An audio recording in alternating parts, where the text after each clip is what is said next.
What's good with y'all? Shit. About to get this shit popping. We got conspiracy theories that turned out to be right. Davies and Bob Marley. Society's so-called conspiracy theorists have turned out to be right time and time again. Some of their stories became vindicated when the fool's story broke. He was the guy who told me about Epstein's Island more than a decade ago, and I thought it was the craziest thing I'd ever heard. But most never saw the light of day because the search for truth has a habit of pushing people to the very edge like this. Hello?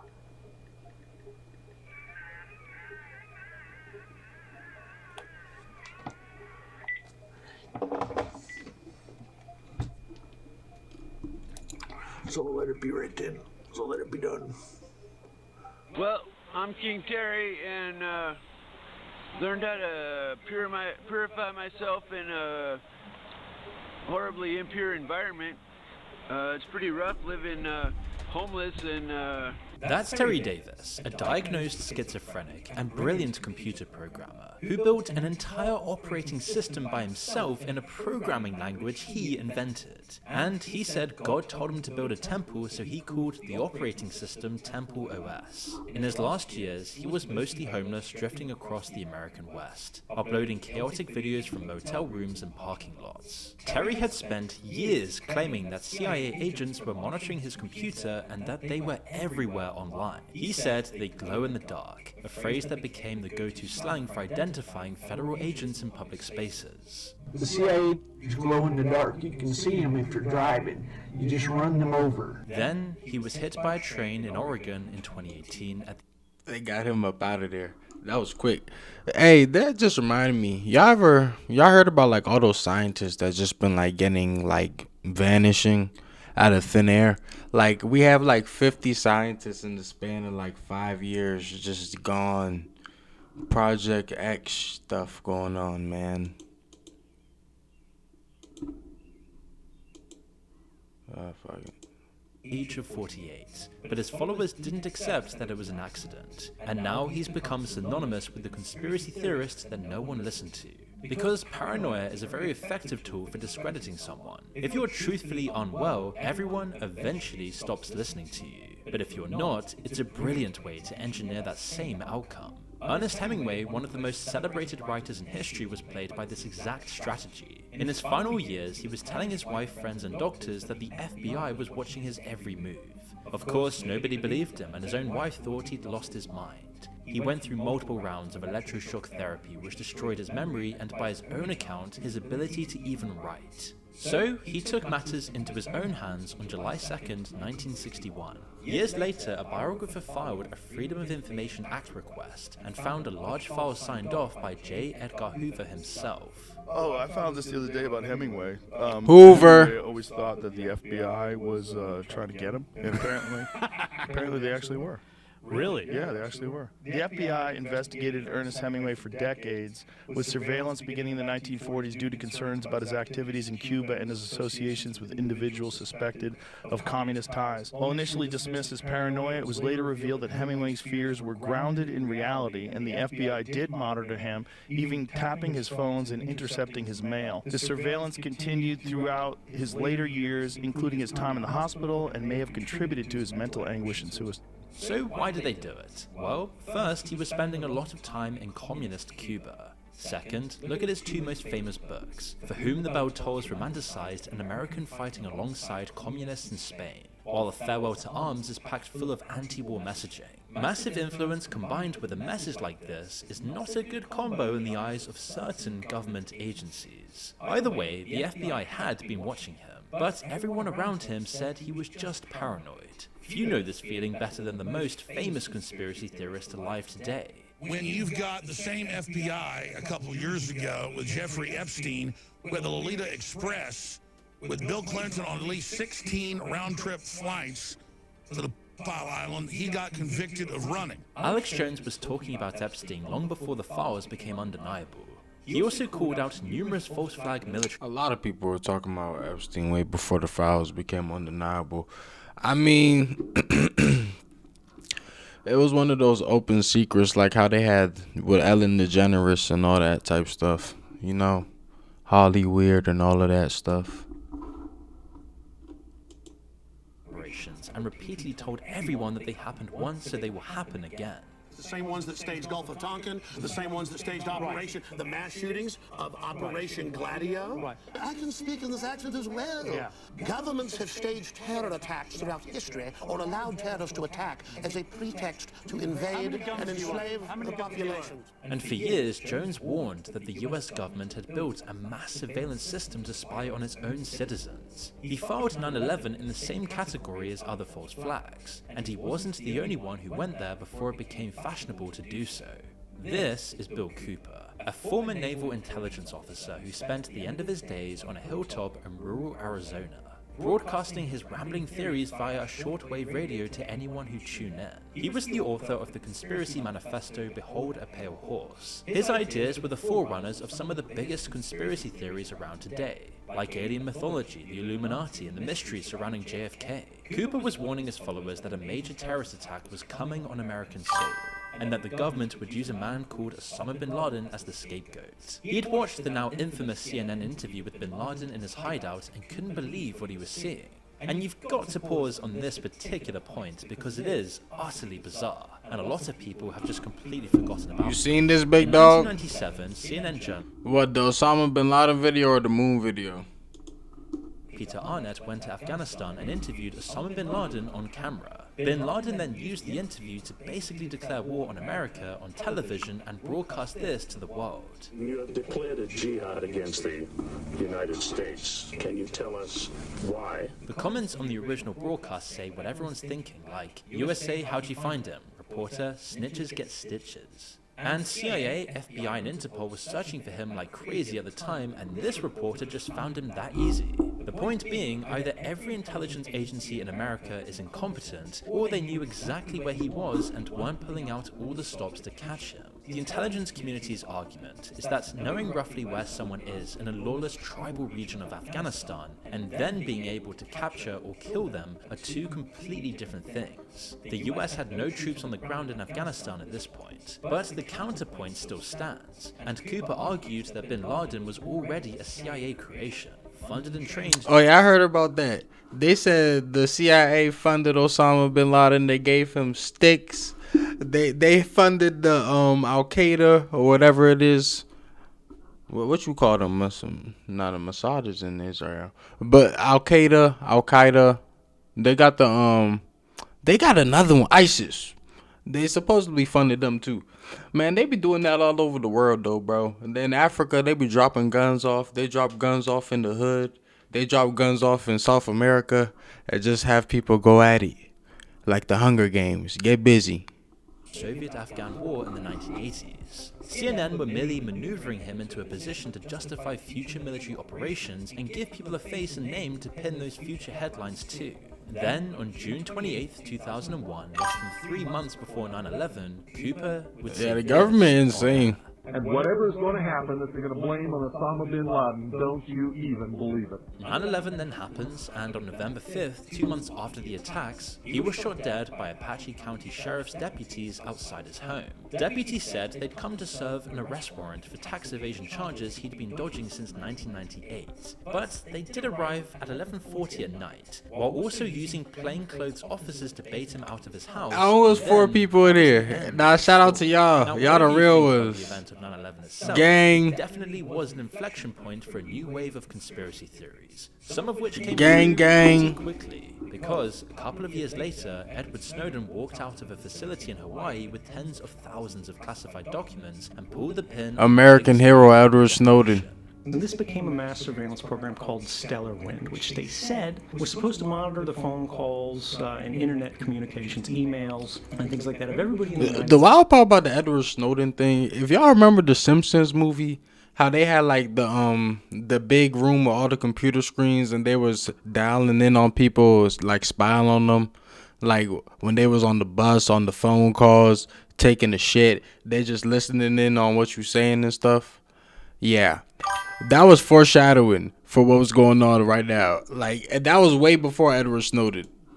and around the world. He documented backdoors in Google, Apple, Facebook, and Microsoft. Virtually every big tech company was compromised and cataloged. Bro, The Simpsons is ahead of his time. Information at the government's request, which turned out even worse when the Twitter files leaked a few years later.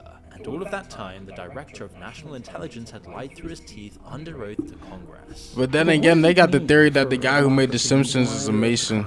And the congressman even knows you're lying. So that's how he know about what's gonna happen. Because he's tied in with the higher ups and stuff. Earlier, with a guy named William Binney, Get the one of inside the scoop. agency's best code breakers. William had designed a surveillance system called ThinThread that could collect intelligence and still at least attempt to maintain privacy, but after 9/11, the NSA scrapped it, killed the legal safeguards, and used his own work to spy on the entire country without telling anyone. After 9/11, they took one of the programs I had done, or the back end part of it, and started to use it to spy on everybody in this country. When he tried to blow the whistle through proper channels, the FBI showed up at his house with guns drawn while he was getting out of the shower. And they came in and pointed the gun. Nah, you hip. I was getting out of the shower at the time, so they pointed a gun right at my old head. Said, "Hey." I wasn't too upset. I just said, "Yeah, I suppose I could get dressed here." This is something the KGB, the Stasi, or the Gestapo would have loved to have had about their populations. And just because we call ourselves a democracy doesn't mean we will stay there. Old people in them Snowden himself glasses. said that William was a part The of double a group border of early glasses. NSA whistleblowers who tried to expose similar programs before he did, and each one got destroyed for doing so. One of them, a senior NSA executive called Thomas Drake, found that the NSA was spending billions on surveillance programs what's up, that were big both dog? legal and broken. After he reported it internally and nothing happened, he decided to take his story to the Baltimore Sun. He was then immediately apprehended and charged under the espionage, Baltimore. facing 35 years in prison, though the charges were dropped before the trial. Yeah, Bill Binney is part of, shall we say, the group of early NSA whistleblowers who came with Thomas Drake, Bill Binney, Kirk Wiebe, I believe, and Ed Loomis. And these guys all got their doors kicked in, they got harassed. But it's not just serious intelligence guys and journalists who get caught up in these kinds of controversies. Bob Marley's music tells you a lot about what he thought of power and the government.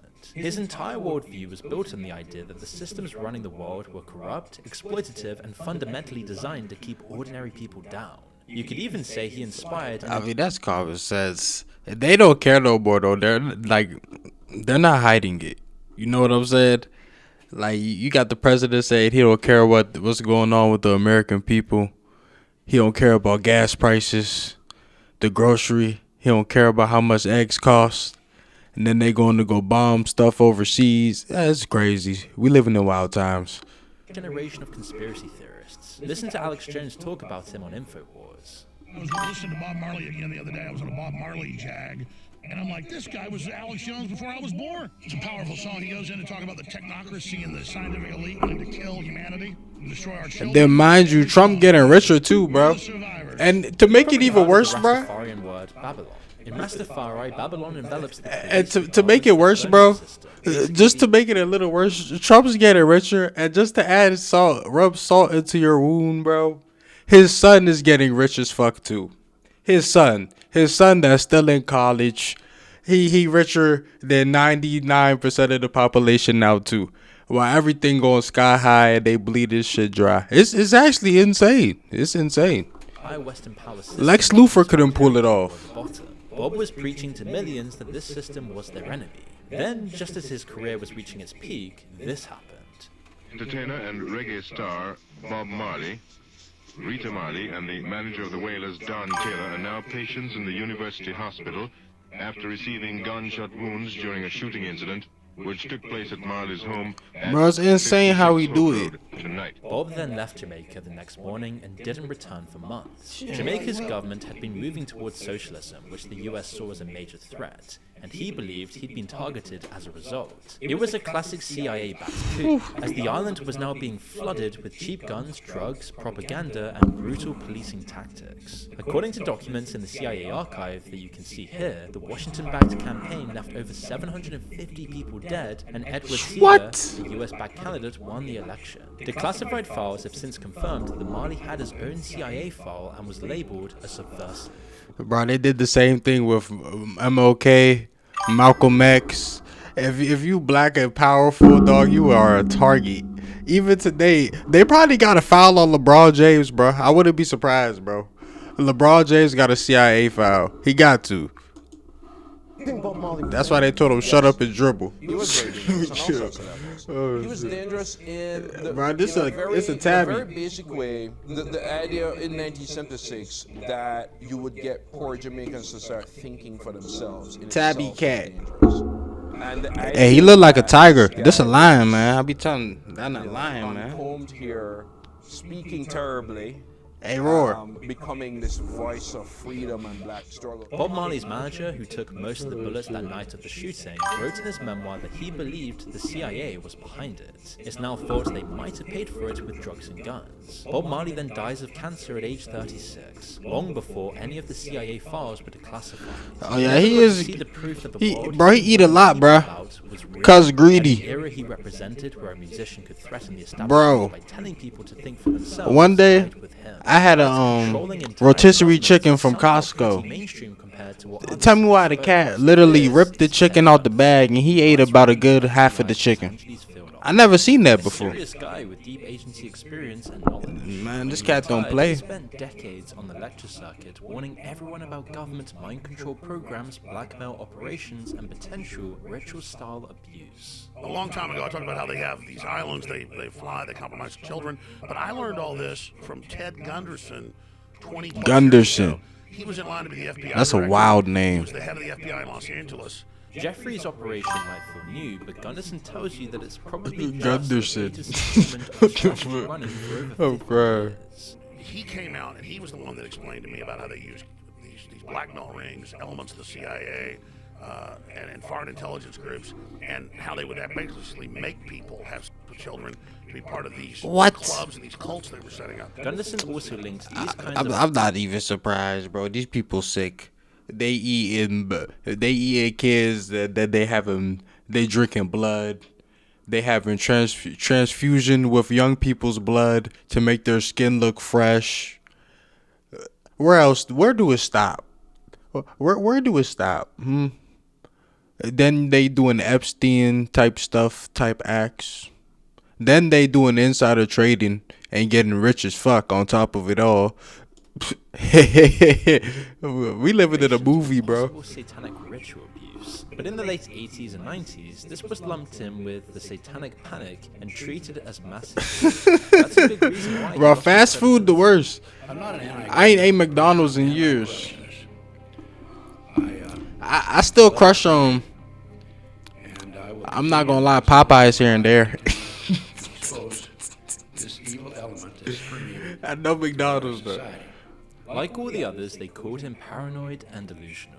He was labeled a crackpot, desperate for attention. But lo and behold, down the line, many of the things Gunderson warned about were indeed proved true. One of the creepiest Gunderson. concerned a religious cult called the Finders, a Washington D.C.-based cult he described as a CIA child kidnapping organization.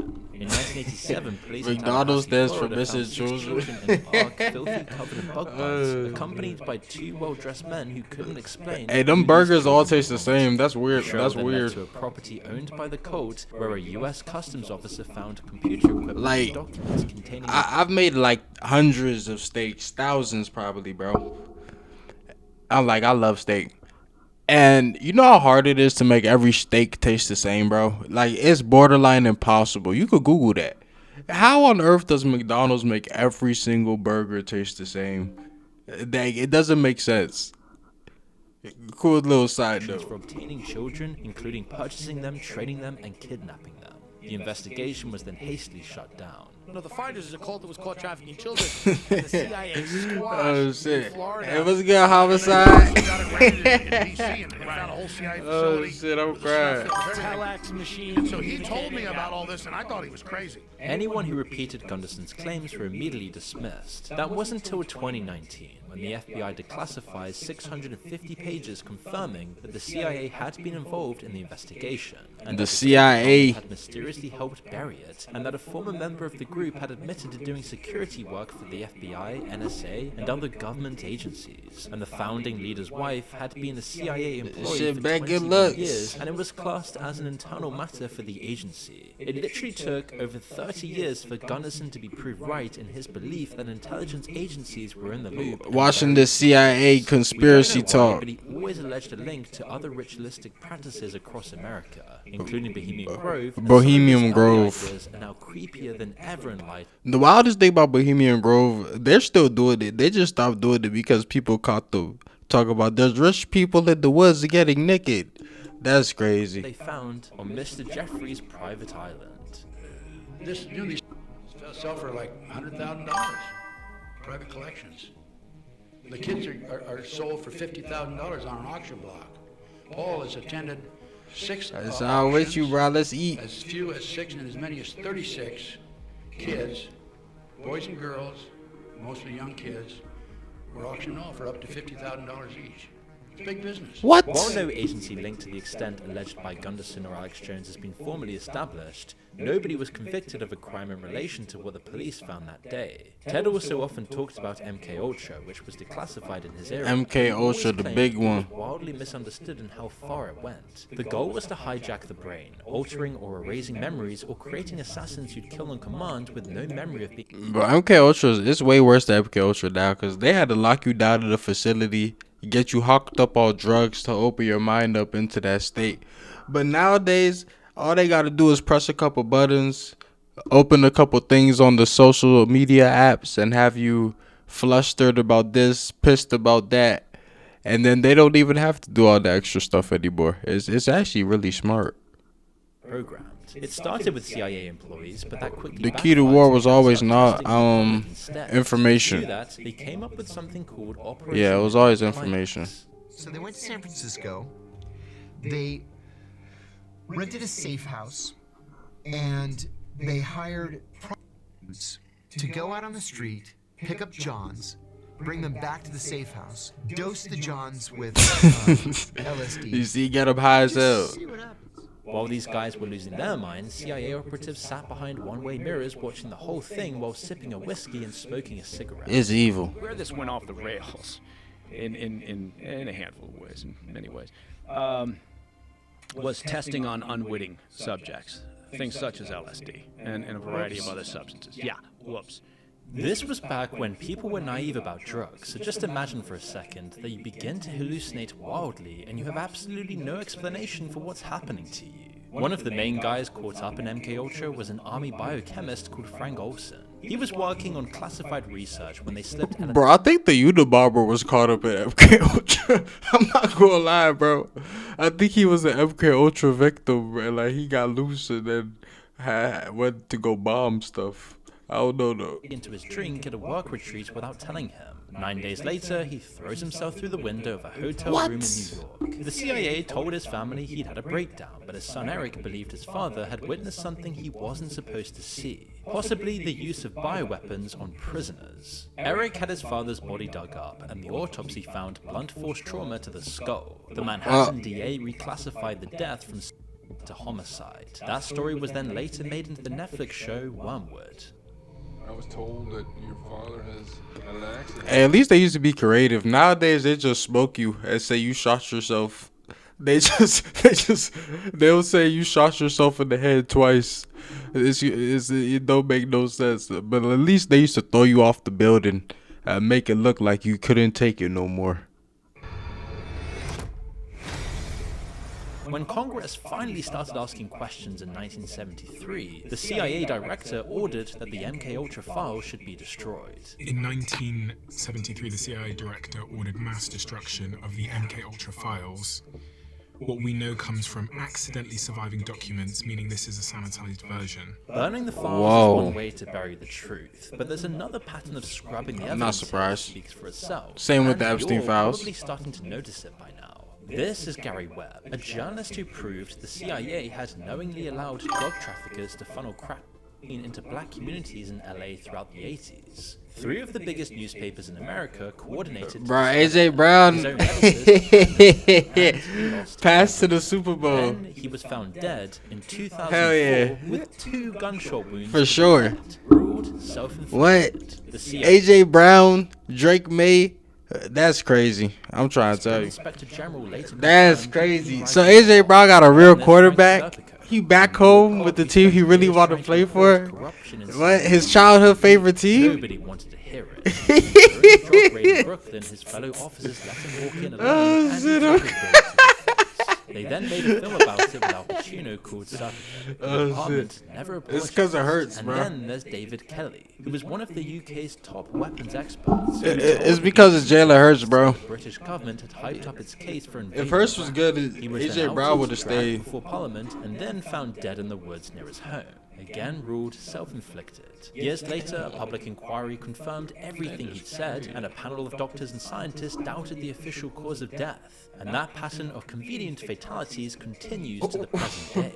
In 2024, a quality manager at Boeing called Josh Barnett had been raising concerns for years about safety shortcuts on the 737 MAX production line. He was then found dead in his car in the midst of his whistleblower lawsuit against the company. And again, it was of course ruled self-inflicted. But there is one story buried in all of this that probably affects you right now, not in a historical or political sense. If you're one of 98% of Americans, there's a cancer-causing chemical coursing through. Bro, I said AJ Brown was cracking somebody's leg, somebody's side chick, and wanted Jalen Hurts to get involved.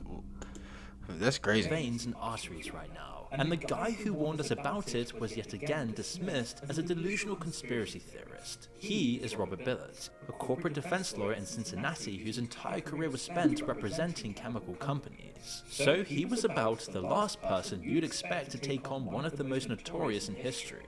In 1998, a farmer approached him to say his cattle were dying, foaming at the mouth with their teeth turning black and tumors growing out of their sides. He'd filmed this all on a home video camera, and the footage is genuinely horrible, with cows stumbling around and collapsing. They're turning into that zombies? runs downstream from a DuPont landfill. He'd already tried local regulators, state agencies, and every lawyer in the region, but nobody would touch it because in that part of West Virginia, the company he suspected of being behind it, called DuPont, was one that you didn't want to mess with.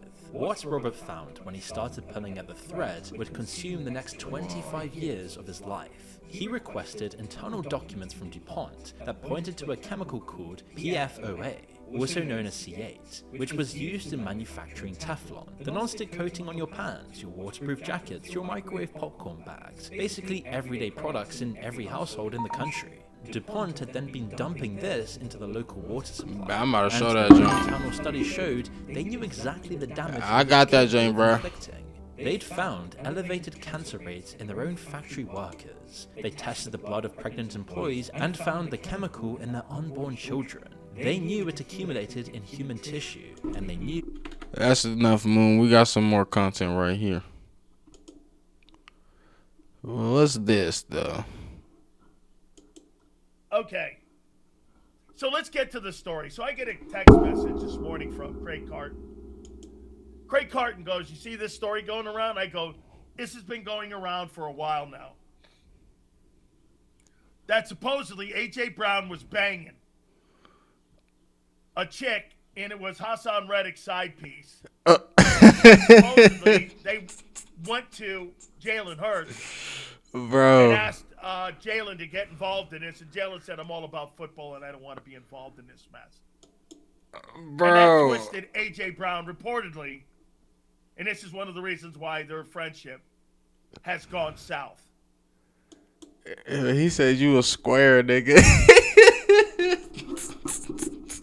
He said you a square, bro. You not trying to get down in the business. So now he is wild though. I don't know why these celebrities as athletes be trying to share the same chick, bro. They just be insane with it. Just all playing hot potato.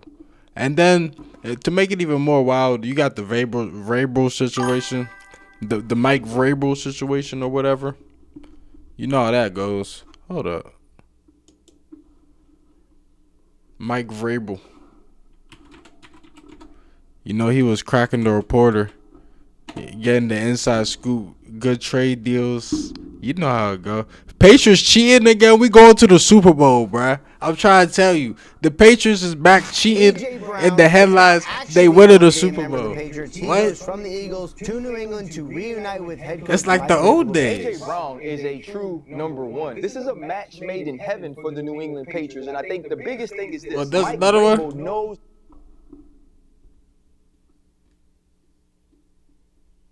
Oh shit! I didn't even see this. Between Jalen Hurts and A.J. Brown, and yes, it involves a woman, but not exactly how these stories typically go. Unbeknownst to A.J. Brown at the time, I guess, Hassan Reddick's banging the same girl he's banging, but they're both banging the girl on the side. Apparently, A.J. Brown finds out about it, and he goes to Jalen Hurts. Jalen Hurts, according to the story that's now out in public that we're reading from, was too interested in football. He didn't want to get involved in some dopey, nonsensical love triangle because it negatively impacts our attempt to win a Super Bowl. Somehow, A.J. Brown viewed Jalen Hurts as not being a good guy because he's concentrating on trying to win a Super Bowl and doesn't want to get involved or stick up for A.J. Brown and tell Hassan. Bro, if y'all really believe that's the reason AJ Brown left, I don't know, bro. Because you gotta think, if Jalen Hurts was that good of a quarterback, he would have put his differences aside and been like, my QB said I shouldn't be doing this and shit. He the reason I'm so goddamn good, so I'm gonna relax and I'm not gonna be doing this because maybe he's right. But he don't respect Jalen Hurts like that. So when Jalen Hurts said that, he was like, man, like, you're not even that. Like, you're not even like that, bro. I don't know, though. I'm just talking shit, man. I'm just talking shit. What? This is ridiculous. See how dysfunctional that is? Jalen Hurts is all about business. So if A.J. Brown comes and goes, man, Hassan Reddick's banging my. You said he had 5,000 yards? Dude, I'm trying to play football. I'm gonna win. What the fuck? You said he had 5,000 yards, bro? That's crazy. He's still ass. I'm not gonna lie. Jalen Hurts is ass, bro. Well, he throw that rock. He don't know what he doing for real. Who knows? This season he might be better. He can't rely on A.J. Brown. But that boy be you know. A.J. Brown's personality, the sky could be the limit. 4 years ago, the Philadelphia Eagles made one of the best trades in the history of their franchise. They called up Mike. I ain't never seen a quarterback see the open receiver down deep and just stare and look him off because he know he can't throw the ball that far. Tennessee Titans gave up a first-round pick and walked away with A.J. Brown. He turned into the best receiver that the team ever had. He helped them win a Super Bowl, and you could tell on draft day, Mike Vrabel was devastated by this trade. And you can make a very reasonable argument that this one trade is the reason why Mike Vrabel ended up losing his job in Tennessee. Remember, whenever A.J. Brown was traded on draft night, Mike Vrabel was visibly upset, walked it off, maybe ruined his entire relationship with the Titans. That's how much he loves A.J. Brown. Now he's got A.J. Brown back in the building. And on Monday afternoon, A.J. Brown. A.J. Brown right back to Mike Vrabel. Same coach, different team. Oh, yeah? He moved on. New England got their guy. Drake May gets a #1 receiver. A.J. Brown gets a fresh start. And demon time, bro. I'm trying to tell you. That's not why this trade happened. The real reason A.J. Brown is wearing the Patriots jersey is a story that starts demon time, bro. I'm trying to tell you. It went straight through a quarterback that A.J. Brown used to call a brother. And it ends with the biggest scandal of the offseason. There's a reporter sitting in the middle of all of this that I consistently Diana Taurasi talked about over the past 2 months, and we're going to get to her going as to well. the Super So Bowl. Patriots in the headlines again for not football. That's great. My pop culture channel. We're going to be covering some other stories there as we enter the dog days of the NFL offseason. If you want to check it out, it's called Flight Mike TV. I'm going to leave a link to it in the description down below and pinned in the comment section with our latest video in the end screen. Now that we get all that out of the way, let's get to the video. Mic check 1 2 1 2. What's going on, check, everybody? 1 2 So let's 1 start 2. with what actually happened. Because the price tag is the first clue that something weird was going on here. Monday, June 1st, the Eagles trade AJ Brown to the New England Patriots for a 2028 first-round pick and a 2027 fifth-round pick. That's the entire haul. AJ Brown is switching from number 11 to number 1, and he turns 29 at the end of the month. And the timing was not random. I've been warning you guys about this trade all off-season long. The Eagles waited until after 4 o'clock on June 1st on purpose, so the deal is officially on the books as a June 2nd trade. We'll circle back to why that single day mattered so much, because the money on this is genuinely insane. But here's what makes this whole thing surreal. You rewind to 2022, the Eagles sent the 18th and 101st picks to Tennessee to get Brown in the first place. The same Mike Vrabel who drafted him in the second round out of Ole Miss back in 2019. So Vrabel drafted him. And y'all know AJ Brown got drafted by the Padres. He played in the MLB for like a rookie season. I don't think it was major though. His general manager traded him away. Brown becomes a superstar in Philly, and now 4 years later, the Eagles hand him right back to the guy who started the whole thing. And it's not like they were dumping some washed-up scrub. In 4 years in Philadelphia, A.J. Brown put up over 5,000 receiving yards and 32 touchdowns. He made 2 Pro Bowls and caught a touchdown in the Super Bowl that they won. In 2023 alone, he went for 100. Bro, I've been said when A.J. Brown got to the Eagles, he made them what they are. And then when they got Saquon Barkley, that's what really made them what they are. It was never Jalen Hurts. It was never Devontae Smith, sadly. I'm just going to be honest with you. Devontae Smith's a dog, though. Great player, bro. Saquon Barkley, great player. But I don't know how y'all about to be without A.J. Brown. I don't know.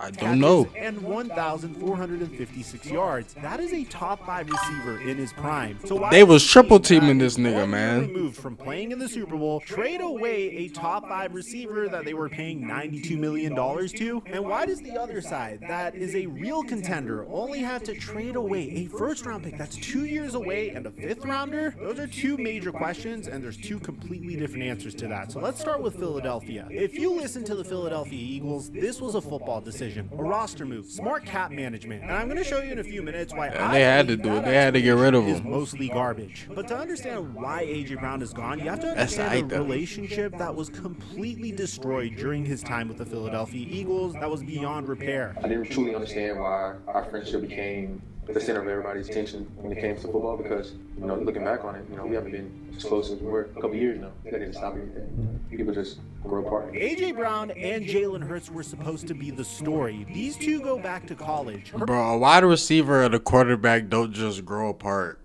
Like, you know how tense the locker room gotta be? How tense a wide receiver room and whatever gotta be if the wide receiver and the quarterback just grow apart. That means they're talking to each other and they're not communicating. Like, they're yelling at each other and nothing is landing. That's the only thing that could be. Hosted AJ Brown on a recruiting trip. Hurts is the godfather of AJ Brown's daughter. These weren't 2 guys who tolerated each other in the locker room. They were brothers. And then something happened. According to Skip Bayless, a few years back, the 2 of them had what he would describe as a personal issue. And it was bad enough that, in his words, the fence never quite got mended on AJ Brown's part. They patched it up enough to win a Super Bowl together in February of 2025. Hurts was the MVP. Brown caught a touchdown, but beneath all of it, Jalen was okay with AJ, but AJ never forgave Jalen. And once you know that, all of last season reads completely differently. Remember the game against Green Bay? The TV cameras caught AJ Brown sitting on the bench during the game, reading a book, an actual book. It was called Inner Excellence. He finished that game with 1 reception for 10 yards. He said afterward that he wasn't frustrated and he reads it before every game. Fine, but that is not the picture for a happy number 1 wide receiver, is it? Then there was the Twitch stream. In November, It's just perfect. It's like his coach. Mike Vrabel was cheating too. Mike Vrabel had a wife. Diana Taurasi had a wife. Hey. AJ Brown hops on a live stream and a fan asks him how he's been doing, and his answer? Hey, family good? Yeah. Yeah. Everything else? No. Trust me. And then he tells the people who drafted him in fantasy to go ahead and drop him. I'm crying. Fantasy, man. Get rid of him. That's your wide receiver one on camera in the middle of the season telling the people that drafted him to cut him because he's not anticipating having a good statistical season. And it wasn't just AJ either. Back in 2024, Brandon Graham went on 94 WIP and let it slip that the Hurts-Brown relationship had changed. They were friends before this, but things have changed. Because life happens. But it's the business side. Oh my gosh. Don't let the personal get in the way of the business. Oh Lord. Now, Brandon Graham would walk back these comments the very next Because day. the whole line. But come on, you don't walk something back that's false. You walk something back that's true that you just simply weren't supposed to say to the public. So how does this all show up in the actual That's box all because score? the whole lie, Simple. bro. AJ Brown's role just shrank. In 2025, Brown finished with 78 receptions for 1,003 yards and 7 touchdowns. That was atrocious. And he fought tooth and nail to get that 1,000 yards, bro. You couldn't even get my boy 10 touchdowns. Look at this. Look at this. He wide open right here. You better make this throw. A 1,000-yard season is totally respectable, but this is a guy who went for 1,456 just 2 years earlier. He had entire stretches where he basically vanished from the offense. In the 2025 season opener against Dallas, he had 0 targets in the entire first half. Fans were literally tweeting that Jalen Hurts hates AJ Brown. And while all this drama is playing out on the field, the front office is quietly building AJ Brown's replacement. And we call this on the channel the moment the NFL draft went down. Howie Roseman traded up to steal Mekhi Lemon away from the Pittsburgh Steelers. Philly just traded for you. I love this is Philly. They just traded for you. Philly's taking you right now. Then he added Dontavian Wicks in a trade. He signed Marquise Hollywood Brown, and he brought in Elijah Moore. Now, Howie Roseman likes to hoard draft picks like he's Sam Presti on the Oklahoma City Thunder. And if you guys were wondering, yes, we covered the NBA on a separate channel called The Flight Mike. If you want to see our breakdown of the Western Conference Finals and the NBA playoffs so far. But back to the NFL. Why would Howie Roseman pay a premium to move up for a receiver on a team that at the time didn't need one? Well, he didn't draft Mekhi Lemon for depth. He was drafting AJ Brown's Mekhi Lemon, he really about to be a dog or what? We about to see. Not gonna be no AJ Brown, but we gonna see. The Eagles want you to look at the money, and this is where it gets really good and kind of ironic. Right, you don't know yet. Exactly what the Tennessee Titans did originally. College don't count. He gotta suit up with the real ones, with the big dogs. Want to pay AJ Brown. They traded AJ Brown to the Philadelphia Eagles, drafted a wide receiver to replace him, and unfortunately, that wide receiver never quite worked out. And I'm not saying that's AJ Brown a mutant. Mekhi Lemon is human. Pretty funny here.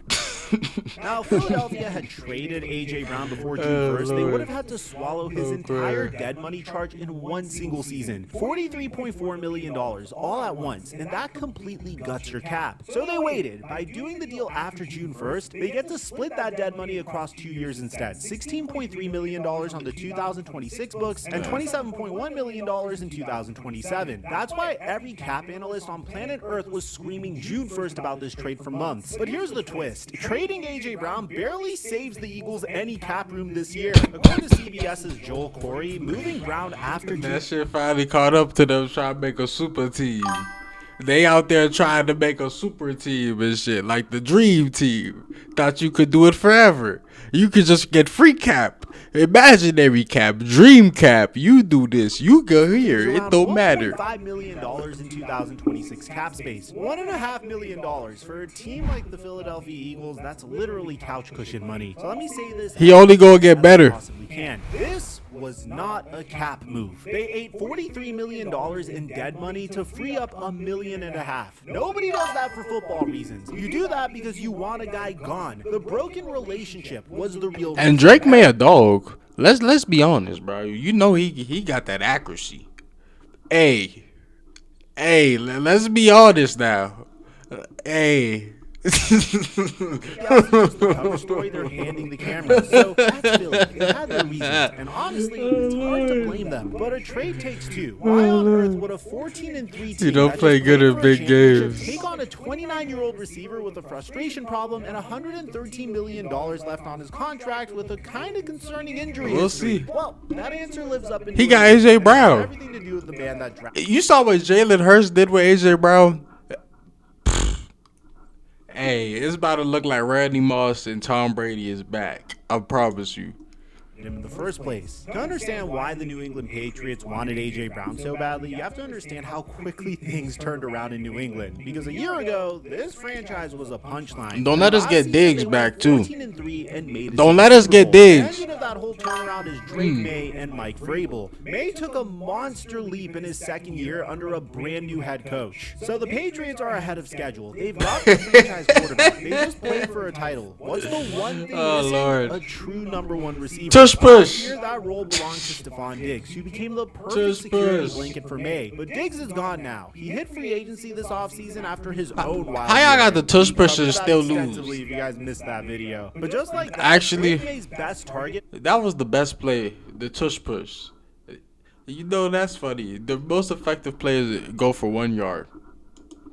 A giant But question. Jalen mark. Hurts a Put yourself in gunslinger, Mike though. Vrabel's shoes for a second. You've got a young quarterback playing out of his mind. You've got a roster that's one piece away from a parade, and sitting down there in Philadelphia, happy, unhappy, available, on the block, is a top 5 receiver you personally drafted 7 years ago. A guy you know inside and out. A guy who by every account still respects you. What do? Well, obviously you go get him. And the connection here is real. It's not just convenient. Vrabel coached Brown for 3 seasons in Tennessee. And in those 3 years with AJ on the roster, the Titans made the playoffs every single A.J. time. Brown. The moment he was gone, the Titans no longer were a playoff team. And when the trade rumors were swirling earlier this year, Mike Vrabel didn't trash him and he didn't play coy. He went out of his way to say that he's proud of the man and the father A.J. Brown has become. No matter where he ends up playing, you don't say that about a guy if you obviously don't want him back in the building. And if you're the New England Patriots, this trade is very familiar to you. You're hoping that this trade is going to be very similar to the last time you guys. I just brought up Randy Moss too. Hey,